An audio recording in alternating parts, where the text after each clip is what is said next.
శుభమస్తు. శ్రీరామ జయం. నేను మీ కాకునూరి. నృసింహ జయంతి ఎలా చేయాలి, ఎప్పుడు చేయాలి, ఎందుకు చేయాలి, చేస్తే కలిగే ప్రయోజనం? లక్ష్మీ నృసింహ మమదేహి కరావలంబం ఉగ్రం వీరం మహావిష్ణుం జ్వలంతం సర్వతోముఖం నృసింహం భీషణం భద్రం మృత్యోర్మృత్యుర్నమామ్యం. నృసింహావతారం అనగానే అందరికీ జ్ఞాపకం వచ్చేటటువంటి వృత్తాంతం ప్రహ్లాద చరిత్ర. శ్రీమద్ భాగవతాంతర్గతమైనటువంటి ఈ ప్రహ్లాద చరిత్రను మనమందరం స్మరిస్తూ ఉంటాం.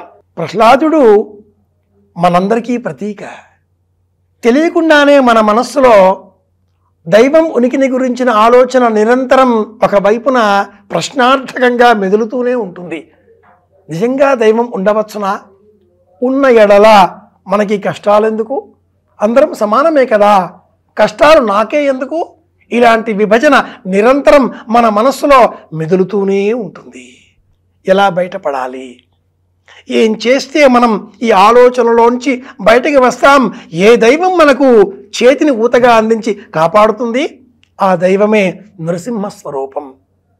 జ్యోతిష శాస్త్రాన్ని అనుసరించి భారతదేశానికి ఉపాస్య దైవం నృసింహ స్వరూపం. ఇది దేశానికి సంబంధించినటువంటి రూపం అని జ్యోతిష శాస్త్రం వివరిస్తుంది. జ్యోతిష శాస్త్రాన్ని అనుసరించి సనాతన భారతదేశానికి, భారతీయులందరికీ ఉపాస్య దైవం నృసింహస్వరూపం.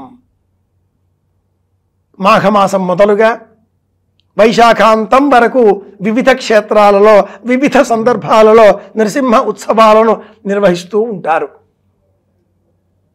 వైశాఖ మాసం చతుర్దశి తిథి నరసింహుడిని స్మరించవలసినటువంటి రోజు. ప్రపంచంలో ఉండే సంపద అంతా కూడా నాదే అని ప్రకటించిన వారు ఇరువురు సోదరులు. ఒకరు హిరణ్యాక్షుడు, మరి ఒకరు హిరణ్యకశ్యపులు. హిరణ్య రూపస్స హిరణ్య సంద్రగపాన్న పాత్సేతు. హిరణ్యము బంగారం, స్వర్ణం, సంపద అంతా నాదే అనే ఆలోచన ఎవరు చేసినా అంతం చేసే నిమిత్తమే పరమాత్ముడు ఆవిర్భవిస్తాడు. అదే నరసింహ రూపం. సింహానికి ఒక లక్షణం ఉంది, మృగరాజు, వనానికి రాజు.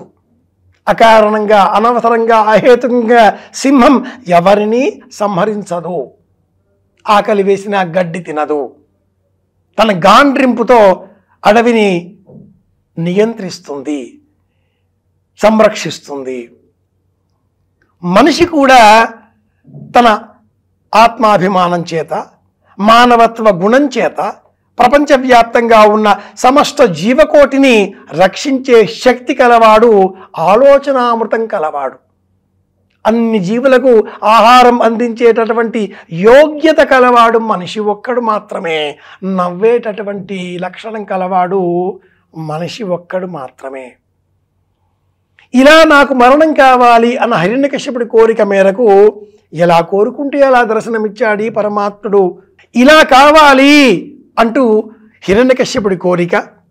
అలాగే మనందరికీ ప్రతీక పరమాత్ముడైనటువంటి ఆ హిరణ్యకశ్యపుడిని సంహరించే నిమిత్తమై ఆవిర్భవించేటటువంటి ఆ నరసింహుడు మనందరి కోరికగా ప్రహ్లాదుని సంకల్పాన్ని అనుసరించి ఇలా జన్మించాడు.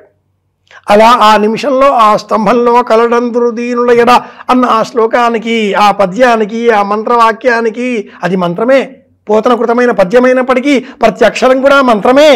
ఆ స్తంభంలో ఆ హిరణ్యకశ్యప సంహారార్థమై నరసింహుడు ఆవిర్భవించకపోతే మనందరి ఆస్తికత్వం ప్రశ్నార్థకంలో పడుతుంది. కనుకనే స్తంభంలో స్వామి ఆవిర్భవించాడు. కనుక నరసింహావతార స్వరూపం ఈ వేసవిలో వసంత ఋతువు చివరి భాగంలో చతుర్దశి తిథి నాడు ఆవిర్భవించిన సందర్భాన్ని పురస్కరించుకొని స్వామిని మనమంతా కొలుచుకొని స్తోత్రం చేస్తాం. శాంతి ఇచ్చే, అనుగ్రహించే నిమిత్తమై స్వామి వారికి ప్రీతికరంగా బెల్లం పానకం నివేదనగా సమర్పిస్తాం. ఋతుధర్మాన్ని అనుసరించి వేసవి తాపం పెరిగిపోతుంది. బెల్లం కుజుడికి ప్రతీక, పెసరపప్పు బుధుడికి ప్రతీక. కనుక పెసరపప్పుతో వడపప్పు, ఇది బుద్ధిని, వివేకాన్ని అందించేటటువంటి దినుసు.